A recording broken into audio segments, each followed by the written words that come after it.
नमस्कार मैत्रिणींनो, तुम्हा सगळ्यांचे गीताज व्हेज किचनमध्ये खूप मनापासून स्वागत. आज आपण मस्त असे चीजी थालपीठ कसे करायचे ते पाहणार आहोत. तर हे थालपीठ नेहमीपेक्षा वेगळे आहेत आणि करायलाही खूप सोपे आहेत आणि खायलाही खूप छान लागतात. चला तर मग करूयात रेसिपीला सुरुवात. तर त्यासाठी इथे एक जुडी करडईची घेतली आहे आणि आता ही पानं स्वच्छ धुवून घेतलीत मिठाच्या पाण्याने. आता आपल्याला ही भाजी चिरून घ्यायची आहे.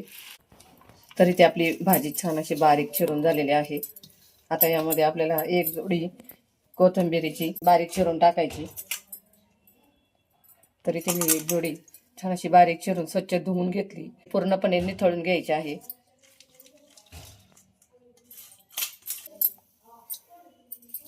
यामध्ये आपल्याला बारीक चिरलेला कांदा टाकायचा आहे. तर कांदा एकदम बारीक चिरून घ्यायचा आहे. तर इथे मी 4 ते 5 मीडियम आकाराचे कांदे घेतलेत. आपल्याला हे सर्व कांदे चिरलेले टाकायचे आणि आता 10 ते 12 हिरव्या मिरच्या आणि 15 ते 20 लसूण पाकळ्या घेतल्यात. आता यामध्ये 1 चमचा जिरे आणि थोडंसं मीठ टाकून हे आपल्याला बारीक वाटून घ्यायचंय. तर इथे मिरची छान असे वाटून झालेले आहे. आता ही वाटलेली मिरची यामध्ये टाकून घ्यायची.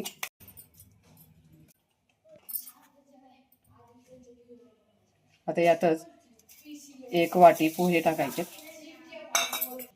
5 चमचे सफेद तेल, अर्धा चमचा हळद, 2 चमचे धना पावडर,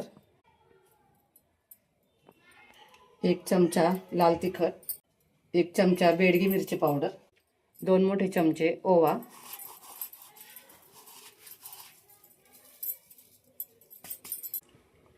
चवीनुसार मीठ. तर इथे मी मिरची वाटताना थोडंसं मीठ टाकलेलं आहे, त्या अंदाजानुसारच आपण मीठ टाकायचं. अर्धा चमचा हिंग. आता हे सर्व जिन्नस व्यवस्थित आपल्याला मिक्स करून घ्यायचे.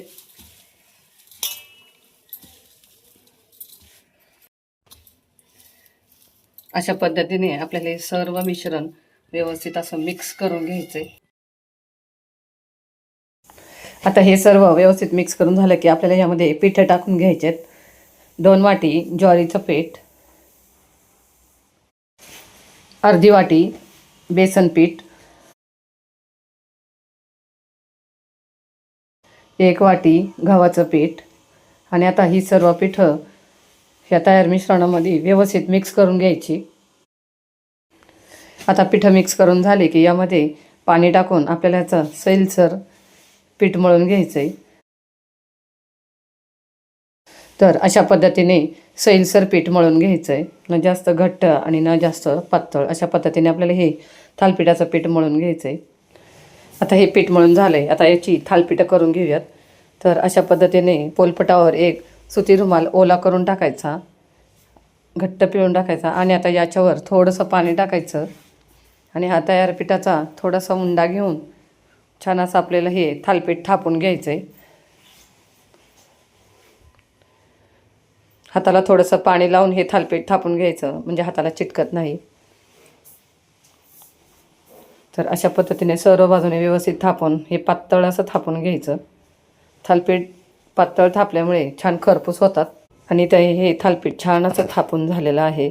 आता याला होल पाडून घ्यायचे, एक 4 ते 5 होल पाडून घ्यायचे आणि अशा पद्धतीने थालपीठाला होल पाडून झाले की गॅसवर तवा ठेवून त्याला थोडंसं तेल लावून घ्यायचं आहे. आता सर्व बाजूनी तेल लावून झालं की हे थापलेलं थालपीठ तव्यावर टाकायचं आहे. अशा पद्धतीने तव्यावर ठेवून थोडंसं वरून पाणी सोडायचं, म्हणजे हे थालपीठ पटकन निघतं.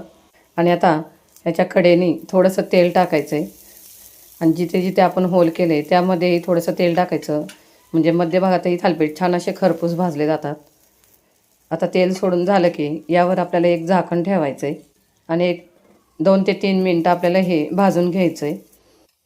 तर इथे 3 मिनटं झालेले आहेत. आता आपण हे झाकण काढूयात. तर तुम्ही पाहू शकता थालपीठाचा मस्त असा रंग चेंज झाला आहे. आता यावर थोडंसं तेल टाकून थालपीठ पलटी करून घ्यायचं. तर सर्व बाजूने याच्या कडा रिकाम्या करून छान असं थालपीठ पलटी करायचं आहे आणि आता कडेने पुन्हा एकदा थोडंसं तेल टाकून हे दोन्ही बाजूने थालपीठ छान खरपूस भाजून घ्यायचं आहे.